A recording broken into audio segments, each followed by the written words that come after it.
வணக்கம் வியூவர்ஸ். ஜெய ஜெயசங்கர ஹரஹர சங்கர. மகா பெரியவாளின் மகிமைகள் நாம் அறிந்ததே. பெரியவா பற்றிய பெருமையான பல செய்திகள், அனுபவங்கள் தினந்தோறும் முகநூலிலும் வாட்ஸ்ஆப்பிலும் படித்து தெரிந்து கொண்டிருக்கிறோம். அவற்றில் சிலவற்றை அனுபவிக்கலாம் வாருங்கள். படித்ததில் பிடித்தது. பெரியவா சரணம். ஜெய ஜெயசங்கர ஹரஹர சங்கர. படித்ததில் பிடித்தது. பெரியவா பிறந்த வீடும் வேத பாடசாலையும்.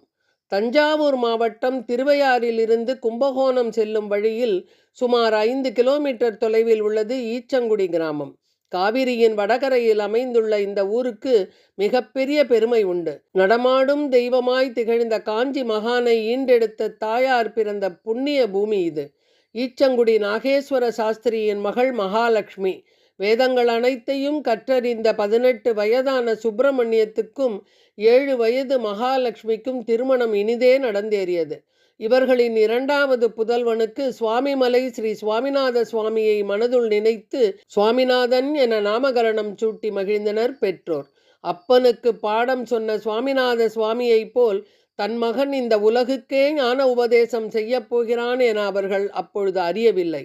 ஒரு நாள் காஞ்சி சங்கர மடத்தின் ஆச்சாரியாராக பொறுப்பேற்கிற பாக்கியம் கிடைத்தபோது பெற்ற வயிறு குளிர்ந்து போனது மகாலட்சுமி அம்மாளுக்கு.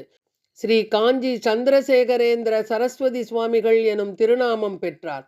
தேசமெங்கும் யாத்திரை மேற்கொண்டார். அனைவருக்கும் ஆசி வழங்கி அருளினார். அவரை பக்தர்கள் அனைவரும் காஞ்சி பெரியவா என பெருமையுடன் சொல்லி பூரித்தனர். ஒருமுறை 14/6/1932 ஆந்திர மாநிலத்தின் நகரியில் முகாமிட்டிருந்தார் காஞ்சி மகான். அப்போது கும்பகோணத்தில் உள்ள அவருடைய தாயார் மகாலட்சுமி அம்மாள் சிவபதம் அடைந்து விட்டார் எனும் தகவல் சுவாமிகளுக்கு தெரிவிக்கப்பட்டது. ஆச்சாரிய கடமையை நிறைவேற்றும் வகையில் நீராடிய சுவாமிகள் அந்தணர்களுக்கு தானமளித்து தன் கடமையை செவ்வனே நிறைவேற்றினார். பெரியவாளின் மனதுள் மெல்லியதான அந்த எண்ணம் ஒரு நாள் உதித்தது. ஈச்சங்குடியில் உள்ள அவருடைய தாயார் பிறந்த இல்லத்தை வேத பாடசாலையாக்க வேண்டும், அந்த இடத்தில் எப்போதும் வேத கோஷம் முடங்கிக் கொண்டே இருக்க வேண்டும் என விரும்பினார் பெரியவா. காலங்கள் ஓடின. 93ஆம் வருடம் காஞ்சி மகா பெரியவாளின் பக்தரான ஹரி பெங்களூருவில் இருந்து அவரை தரிசிப்பதற்காக வந்தார். அவரிடம் பெரியவா, ஈச்சங்குடி கச்சபுரீஸ்வரர் கோவிலுக்கு புனருத்தாரணம் பண்ணணும்னு நீ விரும்புகிற, நல்லது பண்ணு என சொன்னதும் நெகிழ்ந்து விட்டார் அவர்.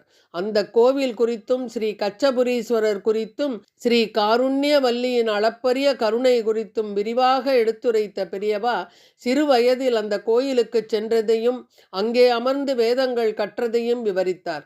என்ன நினைத்தாரோ, சட்டென்று அன்பரிடம் ஒரு உபகாரம் பண்ண முடியுமா என்றவர் ஈச்சங்குடியில் உள்ள தாயாரின் இல்லம் குறித்தும் அந்த இடத்தை வேத பாடசாலையாக அமைக்க வேண்டும் என்கிற தன் விருப்பம் குறித்தும் சொல்லி இது எல்லோருக்கும் உபயோகமாக இருக்கும் என்றார் காஞ்சி மகான்.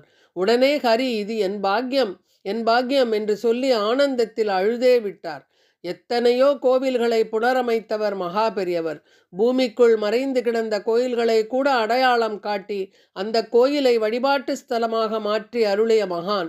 தான் சம்பந்தப்பட்ட எண்ணம் தன்னுடைய தாயார் வாழ்ந்த வீடு என்பதால் இத்தனை வருடங்களாக எவரிடமும் சொல்லாமல் இருந்திருக்கின்றாரே என ஸ்ரீ ஜெயேந்திர சரஸ்வதி சுவாமிகளும் ஸ்ரீ விஜயேந்திரரும் வியந்து போய் பெரியவாளை பார்த்தனர். பிறகென்ன, அந்த வீடு விலைக்கு வாங்கப்பட்டது. அன்பர்களின் கூட்டு முயற்சியில் வேத பாடசாலை பணிகள் துவங்கின. புதிதாக துவங்கும் வேத பாடசாலையில் குரு பூஜை நடத்துவதற்காக பெரியவாளின் ஆசியை பெற வந்தார் அன்பர் ஹரி. அன்றைய தினம் 8/1/94, அதாவது தனது கருணை பார்வையாலும் தீர்க்க தரிசனத்தாலும் உலக மக்களை உய்வித்த அந்த நடமாடும் தெய்வம் அன்றைய தினம் சித்தியடையப் போகிறார் என்று யாருக்குத்தான் தெரியும். பெரியவா அன்றைய தினம் யாருக்குமே தரிசனம் தரவில்லை. ஆழ்ந்த தியானத்திலேயே இருந்தாராம். பிரபலங்களின் வருகையும் பெரியவாளுக்கு தெரிவிக்கப்பட்டது. அதேபோல் ஈச்சங்குடியிலிருந்து ஹரி வந்திருக்கார் என்றும் சொல்லப்பட்டது. சட்டென்று கண் திறந்த பெரியவா மெல்ல நிமிர்ந்தார். அருகில் வரச் சொன்னார். பாதுகைகளை அணிந்து கொண்டார். அன்பரை ஆசிர்வதித்தார். வேத பாடசாலை துவங்குவதற்கான பத்திரிகையை பெரியவாளிடம் காட்டினார். அதை வாங்கி படித்தார். அதிலிருந்த தன்னோட பெற்றோரின் புகைப்படத்தை கண்களில் ஒற்றிக்கொண்டார்.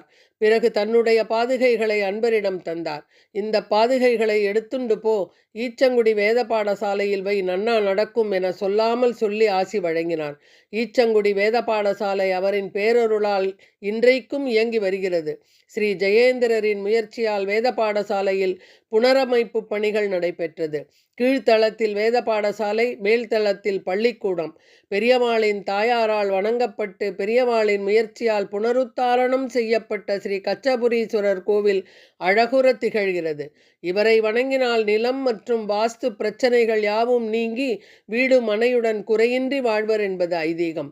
அருகிலுள்ள வேத பாடசாலைக்கு சென்று அங்கேயுள்ள பெரியவாளின் பாதுகைகளை நமஸ்கரித்தால் ஞானகுருவின் பேரருளும் கிட்டும் என்பது உறுதி. மகா பெரியவா சரணம். ஜெய ஜெயசங்கர, ஹரஹர சங்கர. அடுத்த பதிவில் சந்திப்போமா? நன்றி, வணக்கம்.